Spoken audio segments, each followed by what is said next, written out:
Doctor हैं, 40 साल की प्रैक्टिस है। बहुत सारे लोग डॉक्टरों से पूछते हैं कि हम इस मशीन को क्यों लें, तो हम डॉक्टर से ही पूछ लेते हैं कि डॉक्टर साहब आपने इस मशीन को क्यों परचेज किया। देखिए, इसको मैं एक इन्वेस्टमेंट फॉर लाइफ मानता हूं।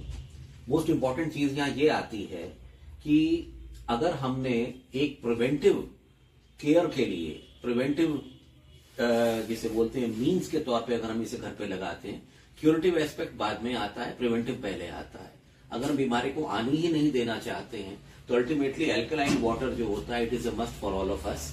और सबसे बड़ी बात कहां आती है, हमारी बॉडी में एसिडिटी, इन्फ्लेमेशन, ये स्टार्ट ही हमेशा ही एसिडिक चीजों से होती है, जिनमें हमारा पानी सबसे बड़ा कल्प्रिट है। हम किसी भी आप डायटिशियन के पास चले जाएं, किसी भी आप फिजिशियन के पास चले जाएं, सर्जन के पास चले जाएं, वो कभी आपको ये नहीं कहेगा कि आप अपने पानी को चेंज करें, क्योंकि पानी ही वो चीज है नेक्स्ट टू एयर जो हम सबसे ज्यादा कंज्यूम करते हैं। राइट।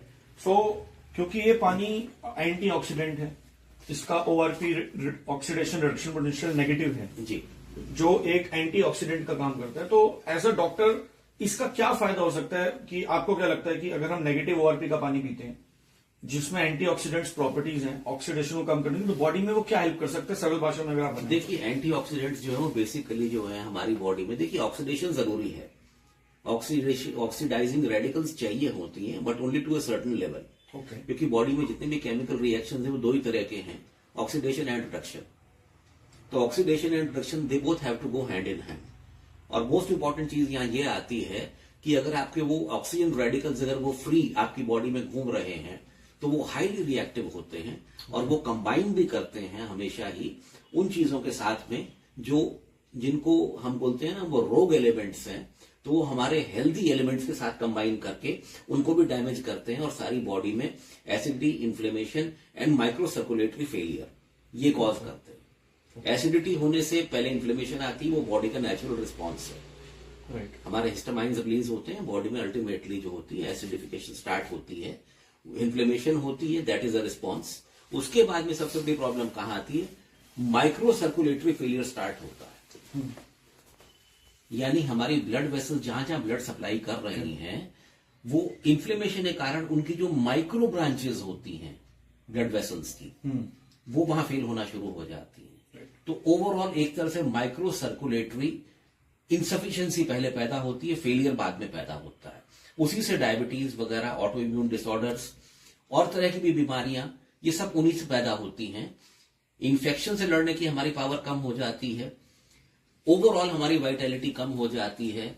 और सबसे बड़ी प्रॉब्लम कहां ये खड़ी होती है, जब कभी भी ये चेंजेस अंदर बॉडी में होते हैं इनके सिम्टम्स नहीं आते हैं। डॉक्टर्स टेस्ट कराते हैं हमेशा ब्लड के जरिए, ब्लड में चेंजेस बहुत बाद में आते हैं। अच्छा, जब तक it is usually too late, मतलब जब तक पता लगेगा तब तक बहुत लेट हो चुका होता है। तो हम ये कहते हैं कि अगर आपको टिश्यू लेवल पे, इंटरस्टिशियल लेवल पे, एक्स्ट्रास्टिशियल लेवल पे, ऊपर टिश्यूज एंड ऑर्गन्स के लेवल पे अपने आप को प्रॉपरली आप पहले ही करेक्ट कर ले तो you will no doubt live long. बीमारियां जो आएंगी वो कम आएंगी और सबसे बड़ी बात है अगर आएगी भी तो वो आपको ज्यादा एफ्लिक्ट नहीं करेगी, सफरिंग भी मिनिमाइज हो जाएगी, plus you will be cured easily. अच्छा, एक लास्ट सवाल डॉक्टर साहब, जैसे बहुत सारे लोग बोलते हैं कि पानी को एल्कलाइन होने की जरूरत ही नहीं है, हमारी बॉडी एसिडिक होती है क्योंकि जब खाना डाइजेस्ट होता है तो हमारा जो स्टमक है वो हाइपोक्लोरस एसिड या HCl हाइड्रोक्लोरिक एसिड प्रोड्यूस करता है। हाँ।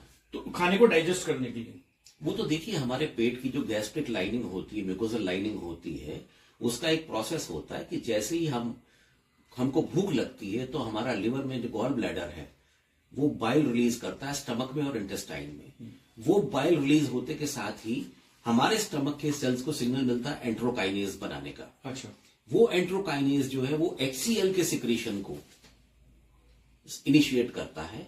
HCl का मैं मानता हूं हमारे पेट में जो एसिड होता है वो it is up to the level of 3 even 4 pH होता है, विच इज सो स्ट्रॉन्ग, जो खाने को डिसइंफेक्ट भी करता है। लेकिन हमारे एरियाज बॉडी में कुछ रीजन्स हैं जो डेजिग्नेटेड हैं एसिड के लिए और बाकी डेजिग्नेटेड है एल्कलाइन के लिए। So, मतलब कैंगन वाटर उसको डाइल्यूट नहीं करेगा, बॉडी में कोई प्रॉब्लम नहीं आएगी, उससे सवाल उठता ही नहीं कोई भी किसी तरह से।